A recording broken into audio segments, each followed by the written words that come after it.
Hello and welcome to the program. Of course, this is Health and Lifestyle, the show that brings you all matters health. My name is Marie Yambo. Our social media handles at Marie Yambo at KBC Channel 1 on X and KBC Channel 1 TV on Facebook. Coming up in the program. You're in pain and no one even understands, and the doctor, the person who you expect to tell you what's wrong with you, still can't understand. Suffering from a rare disease. This one has fever and rash, but when the fever settles, it disappears until you become normal, and then it comes again. And what is the adult onset Still's disease? We start with Alvin's story. You probably remember him as the elephant reporter. Human actions are destroying habitats, decimating our entire ecosystem and disrupting the circle of life. And with the rise in drought cases, it is up to us to be guardians of our own natural world, save our wild species, and provide a home.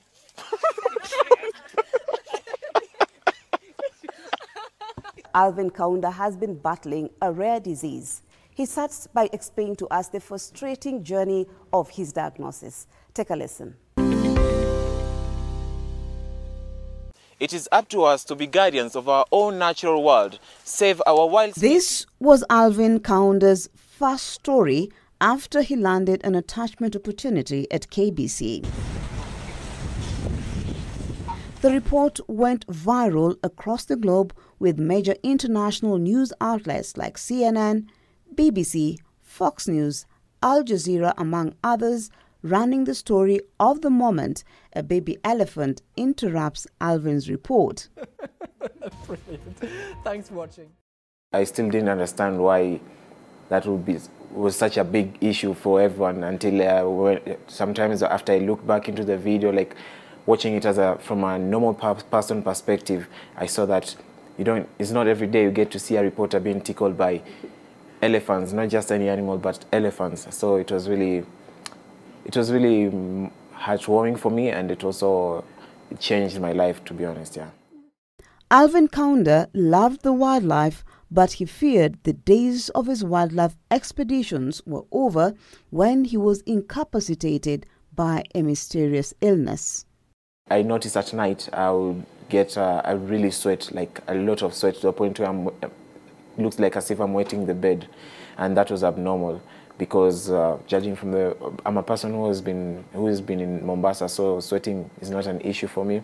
And then it got to a point where if I ate anything, it was a problem. I would get my body will ache, the entire body. Everything was really painful. The fevers, I was having fevers at intervals. As it progressed, he couldn't get out of bed. All I was surviving with was water. So I used to drink water, and that means I have to go to the toilet. And in the middle of the night, where it gets to a point I have to go to the washroom, but then I can't move. I can't move from the bed. And it was very painful, so I had to struggle. After they did the test, it's when they were like, oh, we didn't find anything wrong, but we'll still put you on antibiotics. We think maybe it's an infection, so you'll be okay. Just take these antibiotics for the next 3 days, you'll be fine. But then nothing had changed. I was still sick. A visit to a second hospital offered some glimmer of hope, and the results baffled the doctor. How long do you say you've been like this? I told her, like, it's over a month now. Like, are you serious? This is very serious. This is something fatal. So I don't know. You should thank your God, because this thing usually takes out people in like 1 to 2 weeks. You should thank your God you've stayed with it for a month. So that's when again I was like, oh, is this serious? Alvin was diagnosed with sepsis, a serious medical condition that occurs when the body's response to an infection causes widespread inflammation that can lead to tissue damage, organ failure, and potentially death. Close to 2 weeks, the doctors came and said, like, we've treated your sepsis. Your sepsis is gone, because they did several tests within these 2 weeks. So still, like, we don't understand why you're still sick. So you still have to, like, keep on staying in the hospital. By now, Alvin had undergone over 20 tests in a rush to save his life. I was tested for HIV 6 times. They took an X-ray scan. They checked my heart, they checked my liver, kidneys, everything. They checked everything, even my bones, everything. And they still couldn't find. So I was still in pain, like very like severe pain. So they didn't know what they were treating after that. He was discharged to manage the symptoms from home. In my room, everything was done for me with my siblings, and my family were there for me. So food, they'll bring food to the bed. The only thing that will get me off the bed was if I needed to use the washroom. During one of his very many outpatient visits, Alvin experienced an attack. When I get an attack, I can't move. Like, you see, like now I can move my hands like this, but then when the episode comes, I freeze completely. I freeze. So like if you try, like you have to struggle to like pull this hand to like get straight, and that you'll still hear the cracks. Like ta, ta. That's how serious it was, and then it's very, very painful. It would be his saving grace as the doctor witnessed firsthand the episodes and ordered for a ferrin test, a blood protein that contains iron. This test can be used to find out how much iron the body stores. Normal human being has the range ranges from 0 to 300, and mine was at 21,000. Yeah. Wow. Yeah, that's how serious it was. So they were good doctors. They helped me understand. So they told me like, you have this adult AOSD. So they had to write it down on a piece of paper for me, like adult onset Still's disease. I was like, what is this? I've never heard of this thing in my life, my entire life since I was born.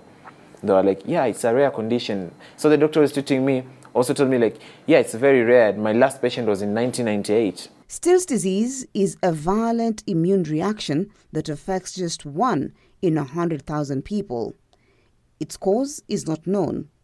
To bring his condition under control, Alvin relies on medication that tames his overreactive immune system. Every Monday, I take 6 tablets of methotrexate at once. Again, when you're on this medication, think of it like a phone with a full battery charge, and then you keep on using it. When the battery gets low, so for me, Monday, Tuesday, Wednesday, Thursday, I'm okay. So when the medication starts wearing out, so that's on a weekend, let's say Friday, starting from Friday, Saturday, Sunday, again I get sick, I get symptoms. So from Friday over the weekends, again I'm sick. There is no cure for Still's disease, but it can go into remission, but there is no time frame for it. Sometimes when I'm alone at home, I sit down and then think, maybe I'm not even productive as I used to be, because you know I used to do so many stories, very like engaging stories. At this point, I can't do those stories anymore. My biggest fear about this condition is that it might not go away. For now, Alvin has had to adjust his life. I have to put around 15,000 shillings every month for my medication and my upkeep, and also my diet, because remember also the diet has to change. To assist Alvin Kaunda, you can send your donation to 0707 879026. That is 0707 879026. Indeed, thank you, Alvin, for sharing your story. On that note, we take a break, but we'll be back with more as Professor Omondi Oyo explains more about the adult onset Still's disease.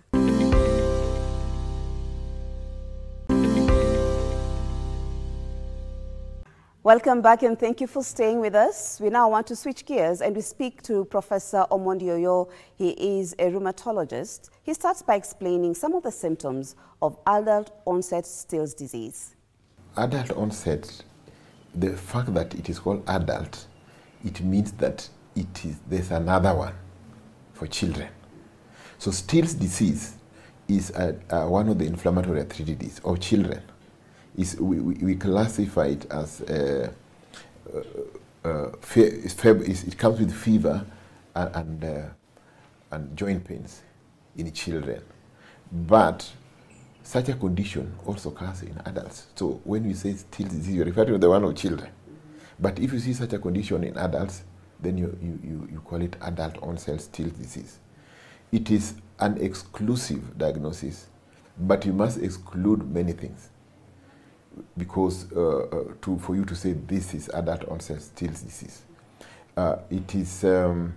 it comes with fever and usually starts with sore throat, then fever, lymph node enlargement, skin rashes, and joint pains and joint swelling. And there are many things that can cause this kind of situation in adults, from various viral infection, hepatitis, any viral infection, influenza, any viral infection, so to speak, and any other infection. Even TB can come like that and cause lymph node enlargement. So, and then other cancers can also present that way. So you must do tests to exclude all those things, and then you say this is adult onset still's disease. And what it leads to is delayed diagnosis and delayed management. Because for you to say that it is adult onset still's disease, you must be certain that there's no infection, there's no malignancy. And the other unique thing about it, it comes with fever and rash. The goodness is that the rash and the fever come at the same time and they disappear. As opposed to, infections have fever, but there's no rash. But this one has fever and rash. But when the fever settles, it disappears until you become normal. And then it comes again after some time. Like you've rightfully explained, it's an autoimmune condition. But then questions still, abound in the sense that your immunity is supposed to be protecting you. But here is a case where the immunity is what is fighting you. What could be the cause of that? We don't know why it behaves that way. Because, this condition is not as much investigated as many other conditions because it is rare. It is rare, it's a very rare condition, very difficult to diagnose. But it is thought that there could be some infective origin, something that attacks you, and then in an attempt to fight whatever it is, you start fighting yourself. So you have raised antibodies towards your tissues, and therefore you get these fevers, lymphadenopathy, and various other manifestations that occur in this condition. Generally, autoimmune diseases, that's what happens, that you read your autoimmune, there's like a civil war inside you, you're fighting yourself. Yeah, the things that are supposed to protect you are fighting you. And therefore, for you to be managed, we have to suppress this condition, this effect.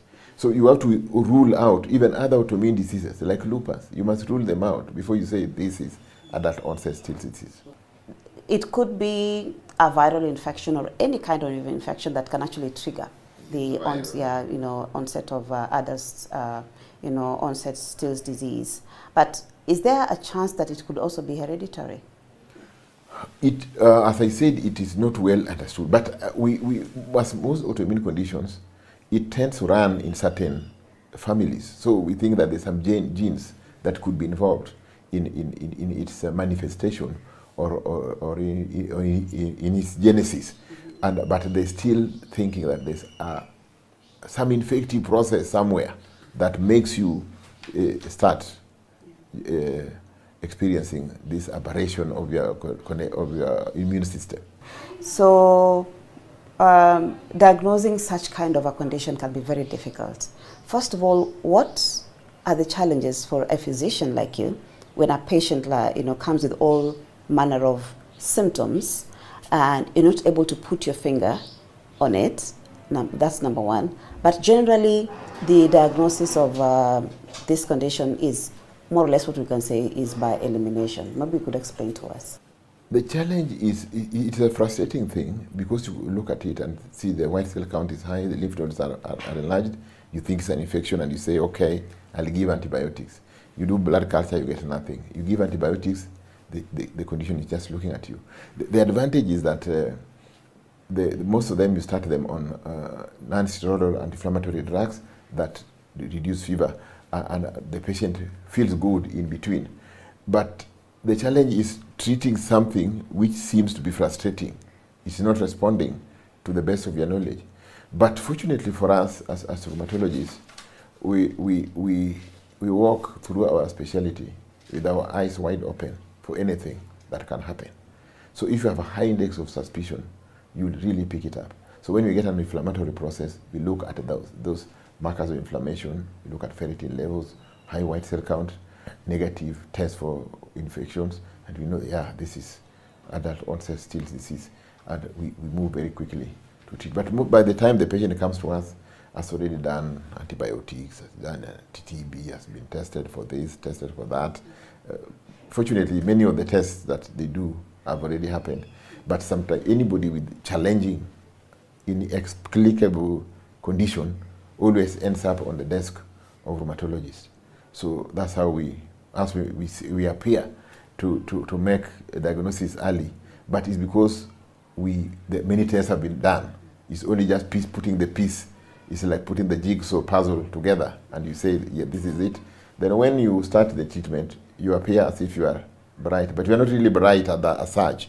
It's only that the footwork has already been done for you. So given the fact that diagnosis for this condition is by elimination or exclusive, like you're saying, what complications then can it present to a patient? Because by the time all these tests are done and eliminated, it has taken quite a while. Are there any complications that can come as a result of that? The problem is, there are many inflammatory processes that take place in the body, in the various organs, be it in the brain, in the meninges, and it can cause a challenge. It can cause complications anywhere in the body, because all the tissues are inflamed. We call it an auto-inflammatory process. What happens in adult onset disease is similar to what happens in COVID, and the treatment is parallel, is the same, because it is a situation where the body is being triggered to start high level of inflammation against itself, and that's what even the COVID virus does. Like now, COVID is another differential that you need to rule out. So all those complications that you see can happen in COVID can happen here, be it lungs, be it in the brain. But for us, because patient is always on some medication, steroids and so forth, we look at the articular complication, the joint, because this we even teach our students this condition within the perimeter of arthritis. Yeah, it can be fatal, but it can also be is treatable. It's one of those treatable conditions because it follows 3 patterns. There are a third of patients you'll put on treatment and they'll recover completely and never come again. In fact, many of my patients, I've never seen them again. I just remember, oh, this guy was my patient. This guy who is a major in the army was my patient, or something like that. Yeah, but I don't see them anymore. They recovered completely. There are third which can remit and come back again after a year. Come back after a year. But there are those who are relentless. They are just smoldering there. These are the ones who get complications of joint pains, destructive arthritis. Yeah, but the treatment generally, you give natural anti-inflammatory drugs, then you give steroids, okay? Steroids have got side effects like hypertension, diabetes, and other conditions that can cause by steroid intoxication. So you introduce disease-modifying anti-inflammatory drugs like methotrexate, cyclosporine. These are steroid-sparing agents. They give you room to control the immunity as you reduce the steroids to the lowest minimum effective dose. How common, when I was doing my research and preparation for this interview, I came to understand it's a rare disease, number one. And then it can happen, 1 in 500,000 or 1 in a million. But in your practice all these years, how have you come across anybody? But I used to see them more, but these days I rarely see them. But my colleagues who practice at Aga Khan Hospital, they report more because, if you work in a hospital where patients come with fever and so forth, they are admitted, in the process you will be called within the hospital setting. But those kind of conditions are not very common in private practice because the private practice, somebody comes to you, fever will not ordinarily come to a rheumatologist. He'll go somewhere else. So where he goes to be treated, with it an infectious disease specialist or another physician, it depends on his clinical acumen for him to decide that this one now I should send to a rheumatologist. So what we need is actually a high index of suspicion and education of the other doctors, so that any get an unexplained fever or something that you are trying to deal with and it's not getting through, you should have that index of suspicion and throw it to the right subspecialist, who is a rheumatologist. When treating somebody with this condition, then you know, the plan is for them to get better. You know, like you said, it depends on different patients. For it to come to remission, it could be immediate. For some people, it will take a few years and all that. So does it mean that for someone who's been diagnosed with the adult onset Still's disease, then your life changes completely? Or what lifestyle changes should somebody adopt to be able to now, you know, manage themselves? You just go back to normal way of life. It's a treatable disease. There's no change of diet. There's no change of lifestyle. Because as I indicated earlier, the third of them recover and go. It never comes again. But you need to have some surveillance with your rheumatologist. Once in a while, you pop in, they check some medication and give you medication. If there's one discovery in medicine that can be made and put in a capsule, it is exercise. Because to exercise, you'll be killing 20 birds with one stone. Well, and that brings us to the end of the program today. Thank you so much, as always, for your time and for your participation. Remember, if you've missed any part of this program, you can always head to our YouTube channel to watch the whole program. My name is Marie Yambo, and on behalf of everyone who made this program possible, the production team, and of course, Alvin Kaunda, my colleague, for being so kind to share his journey with adult onset Still's disease, and of course, not forgetting Professor Omondi Oyo for his incisive and insightful, explanation about what adult onset Still's disease is all about. So until next time, goodbye for now.